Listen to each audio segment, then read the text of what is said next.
Salam damai sejahtera buat kita semuanya. Kemarin saya sudah bikin 2 video tentang kedatangan 2 saksi Allah yang sudah tertulis dalam kitab Wahyu. Yang penggenapannya masih bikin bingung, kapan akan digenapinya dan seperti apa bentuk yang dimaksud. Apakah berbentuk 2 sosok pribadi manusia super atau bagaimana? Karena selama ini arti yang ditangkap dalam pembacaan kitab Wahyu tentang 2 abdi Allah itu adalah berbentuk 2 pribadi manusia. Pembahasan tentang 2 saksi Allah ini saya bermaksud untuk memberi pandangan baru kepada Bapak Ibu, saudara-saudari dan teman-teman semua. Dan ini bukanlah merupakan keputusan final atau merupakan pengajaran final tentang 2 saksi Allah yang dimaksudkan dalam kitab Wahyu. Sekarang kita berpikir begini, bisa nggak 2 saksi Allah itu sebenarnya sudah datang? Sama seperti Mesias. Yesus Kristus sudah datang. Tapi bagi orang Yahudi, mereka tidak mempercayai Yesus itu sebagai Mesias. Kita yang orang Kristen yang mempercayai bahwa Yesus yang sudah lahir dahulu itu di kandang Bethlehem, yang tempat yang hina, ya, bukan di tempat yang sewajarnya, terus dibaringnya pun di dalam palungan, tempat makan binatang. Dan bagi orang Israel, Yesus yang dilahirkan di kandang binatang itu nggak diterima bagi mereka. Mereka menganggap Mesias yang akan datang itu seperti sosok yang luar biasa. Mungkin dilahirkan dari keluarga yang bangsawan atau keluarga yang memiliki pengaruh yang besar, memiliki kekuasaan, dan akan membebaskan mereka dari, waktu itu kan mereka dijajah sama bangsa Romawi. Ya mungkin Mesias yang mereka nantikan itu adalah seperti seorang pahlawan gitu ya. Mungkin lebih dari Daud, mungkin lebih dari Simpson gitu, mungkin lebih dari Gideon gitu. Malah mereka menemukan sosok yang tidak sesuai gitu kan. Yang katanya itu ini nih, bukankah ia ini anak tukang kayu? Bukankah ibunya bernama Maria? Dan saudara-saudaranya Yakobus, Yusuf, Simon, dan Yudas. Kita baca aja ya, biar lebih tahu ini. Di Matius 13 ayat 54 dan seterusnya nih. Setibanya di tempat asalnya, Yesus mengajar orang-orang di situ, di rumah ibadat mereka. Maka takjublah mereka dan berkata, dari mana diperolehnya hikmat itu dan kuasa untuk mengadakan mujizat-mujizat itu? Bukankah ia ini anak tukang kayu? Bukankah ibunya bernama Maria? Dan saudara-saudaranya Yakobus, Yusuf, Simon, dan Yudas? Dan bukankah saudara-saudaranya perempuan semuanya ada bersama kita? Jadi dari mana diperoleh semuanya itu? Lalu mereka kecewa dan menolak dia. Kita orang Kristen malah percaya Yesus yang lahir di kandang binatang itu, yang dibaring di palungan itu adalah sebagai Mesias yang dijanjikan. Dan orang Israel menolak Yesus. Mereka masih menanti, mana ini Mesiasnya, mana ini Mesiasnya yang katanya sudah dinubuatkan di kitab-kitab perjanjian lama itu. Banyak nabi yang sudah bernubuat gitu kan, yang akan datang seorang yang akan menyelamatkan umatnya. Nah, kejadian Yesus itu bisa nggak seperti 2 saksi Allah ini? Kita masih menanti, mana ini ya penggenapannya 2 saksi Allah ini. Nggak taunya udah muncul sebelum-sebelumnya, atau sekarang masih terus berjalan gitu. Kalau Yesus waktu lahirnya itu kan mau dibinasakan tuh, bener kan? Kita ingat ceritanya, Raja Herodes, orang Majus itu menghadap kemana ini raja yang baru dilahirkan itu. Nah, udah ada yang tahu ini raja yang baru dilahirkan itu. Mereka mencari-cari kan sampai ke istana Herodes. bertanya. Nah, si Herodesnya bermaksud mau membunuh itu bayi yang baru dilahirkan itu. Nah, sama nggak kejadiannya waktu Israel kembali dari diaspora dari seluruh penjuru dunia itu kan, kembali ke negara asalnya. Mereka mau mendirikan kembali kejayaan masa lampau ke negeri yang sudah Tuhan janjikan dan Tuhan berikan kepada mereka sebagai milik pusaka mereka. Dan apa yang terjadi? Bukankah mereka juga diserang, ya kan? Baru sehari memproklamirkan kemerdekaannya, itu semua bangsa-bangsa di sekelilingnya itu menyerbu Israel untuk membinasakan. Tapi Israel bisa lolos dari kebinasaan itu kan. Mereka mau menghabiskan bangsa itu. Sama seperti Yesus mau dibunuh sama Herodes, tapi bisa selamat. Sama juga tuh, waktu dalam pelayanan Yesus itu mau dilempari sama pakai batu tuh. Kalau dilempar pakai batu itu kan ibaratnya mau dirajam itu. Kecilnya mau dibunuh, sudah besarnya pun sudah kuat mau dibunuh pula. Sama nggak dengan Israel? Waktu berdiri diserang, terus ke depannya udah kuat, diserang lagi. Tahun berapa? 1967. Nah, sampai sekarang. Terus perang, terus diserang terus itu. Kemarin kan sama Hamas, sama Houthi, Hizbullah. Sekarang sama Iran, barusan ya kan? Nah, itu pembahasan dari segi Israel. Tapi nanti akan berlanjut, akan kita bahas lagi yang Israel ini. Nah, sekarang dari segi Amerika. Kita baca lagi nih di Wahyu 11 ayat 4-5. Mereka adalah kedua pohon zaitun dan kedua kaki dian yang berdiri di hadapan Tuhan semesta alam. Dan jikalau ada orang yang hendak menyakiti mereka, keluarlah api dari mulut mereka menghanguskan semua musuh mereka. Dan jikalau ada orang yang hendak menyakiti mereka, maka orang itu harus mati secara itu. Kita lanjut di Wahyu 12 ayat 17. Maka marahlah naga itu kepada perempuan itu, lalu pergi memerangi keturunannya yang lain yang menuruti hukum-hukum Allah dan memiliki kesaksian Yesus. Ini jelas ya. Kita ingat masa silam dulu, Jepang menyerang Amerika di pelabuhan Pearl Harbor. Ini kan serangan Jepang ini sama, mau membinasakan Amerika, ingin mengalahkan Amerika. Tapi apa yang terjadi? Amerika akhirnya mengebom Hiroshima dan Nagasaki dengan bom atom. Dan pembuatnya adalah seorang fisikawan yang berdarah Yahudi Israel yang bernama Julius Robert Oppenheimer. Dan Jepang yang tadinya mau membinasakan Amerika, akhirnya api yang dari Amerika membinasakan Jepang. Sesuai ya yang tertulis dalam kitab Wahyu 11 ayat 5 tadi. Dan jikalau ada orang yang hendak menyakiti mereka, keluarlah api dari mulut mereka menghanguskan semua musuh mereka. Ya, dan jikalau ada orang yang hendak menyakiti mereka, maka orang itu harus mati secara itu. Jadi pihak Amerika ini adalah pihak yang memiliki kesaksian Yesus, karena mereka kita tahu adalah orang yang mayoritas adalah Kristen, dan di mata uangnya tertulis In God We Trust. Kepada Tuhan kami percaya.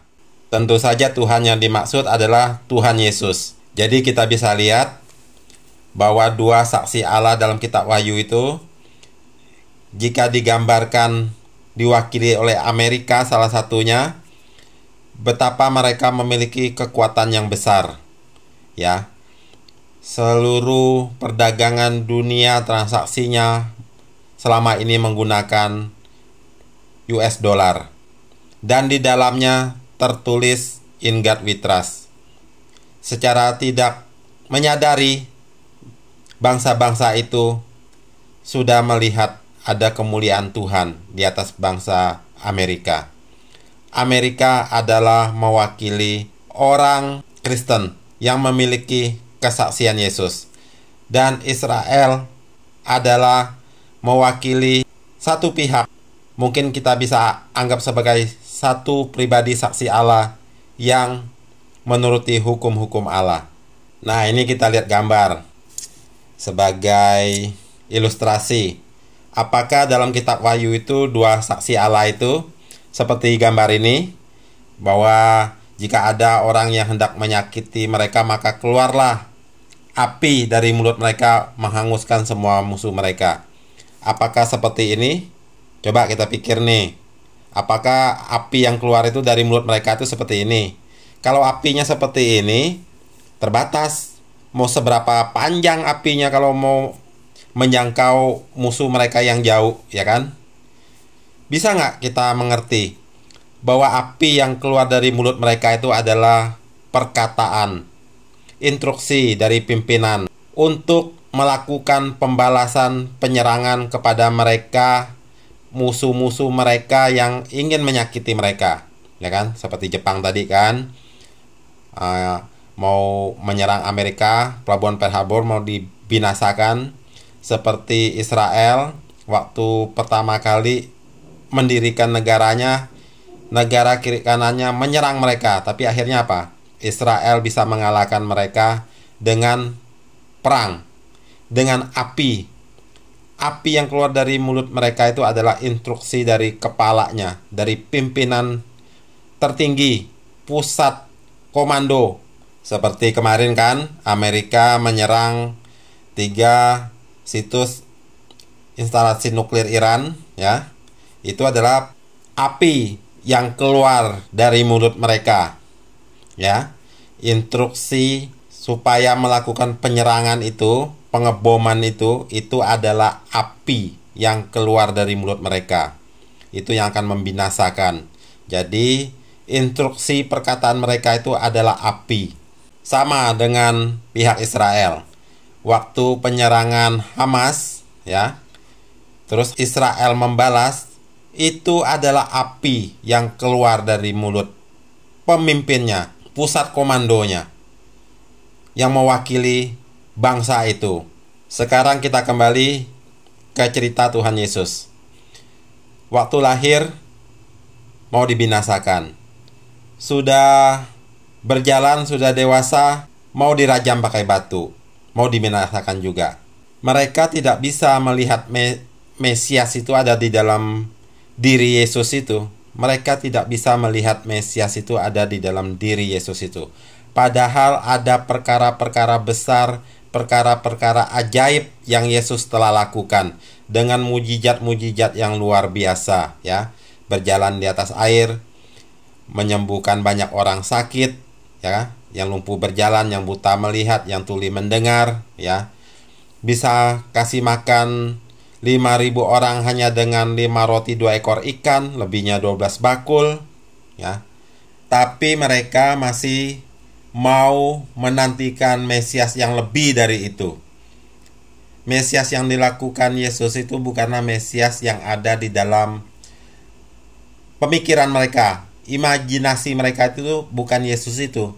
Mereka maunya yang lebih dahsyat, yang lebih besar. Padahal itulah Mesiasnya. Yang kita orang Kristen percaya bahwa Yesus itulah Mesias yang menggenapi nubuatan kitab para nabi, ya. Akhirnya Yesus disalib, mati. Selesai kan?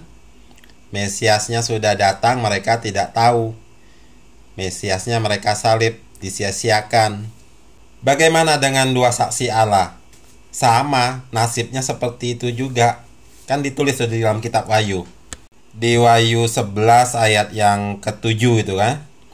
Dan apabila mereka telah menyelesaikan kesaksian mereka, maka binatang yang muncul dari jurang maut akan memerangi mereka dan mengalahkan serta membunuh mereka. Dilanjut ayat yang ke-8-nya. Dan mayat mereka akan terletak di atas jalan raya kota besar, yang secara rohani disebut Sodom dan Mesir, di mana juga Tuhan mereka disalibkan. Sama nih nasibnya.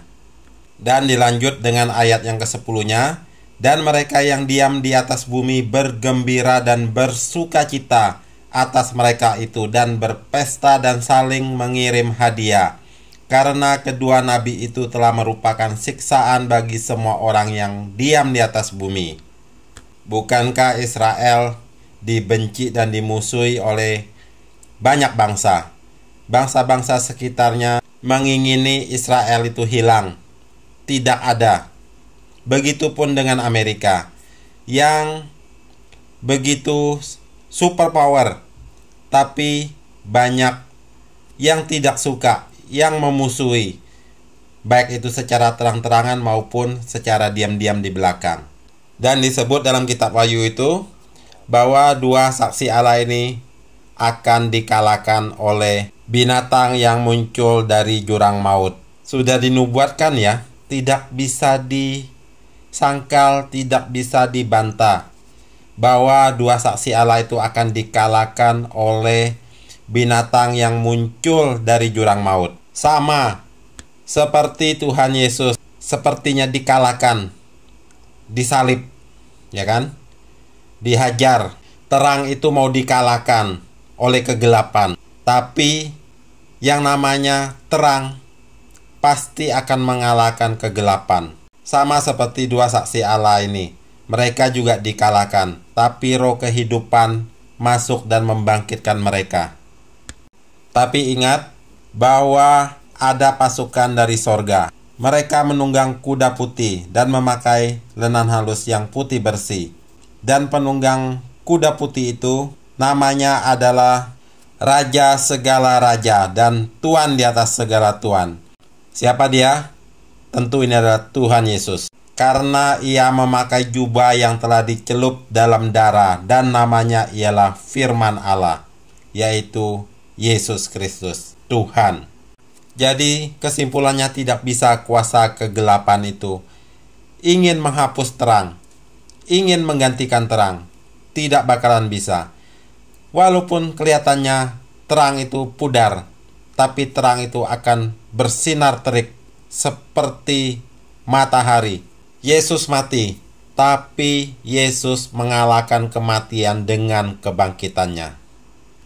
Jadi dengan pembahasan ini, kita bisa melihat Mesias sudah datang. Tapi bagi orang Israel, bagi orang Yahudi, Mesias dianggap belum datang. Karena sebagian besar bangsa ini tidak mempercayai Yesus adalah Sang Mesias. Dan bagaimana dengan dua saksi Allah? Apakah sama kejadiannya seperti yang dialami oleh Mesias, yaitu Yesus Kristus? Bahwa umat pilihannya, bangsa Israel, tidak mengenal dia secara keseluruhan. Umat itu tidak menerima dia. Apakah kita orang Kristen yang sekarang sudah mempercayai Mesias, yaitu adalah Yesus? Dan apakah kita bisa melihat dua saksi Allah itu sudah datang atau belum datang? Atau masih menunggu yang di depan? Ini adalah buat kita memikirkan semuanya ini. Jadi dua saksi Allah ini bukanlah keputusan final dalam pembahasan ini, yang merujuk kepada Israel yang menuruti hukum-hukum Allah dan Amerika yang memiliki kesaksian Yesus yang mewakili orang Kristen. Jadi di sini adalah dua saksi Allah itu adalah Israel dan orang Kristen. Atau mungkin memang ada nanti dua sosok pribadi seperti yang di dalam gambar ini yang memiliki kriteria manusia super. Setidaknya pembahasan ini sudah memberi kita gambaran bahwa Israel dan Amerika sudah merepresentasikan dua saksi Allah. Meskipun nanti ke depan memang ada dua sosok manusia super yang menjadi dua saksi Allah.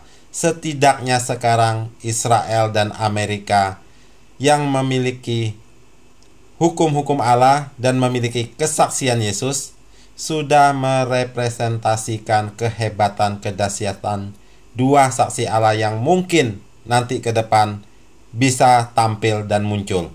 Tuhan Yesus memberkati kita semua.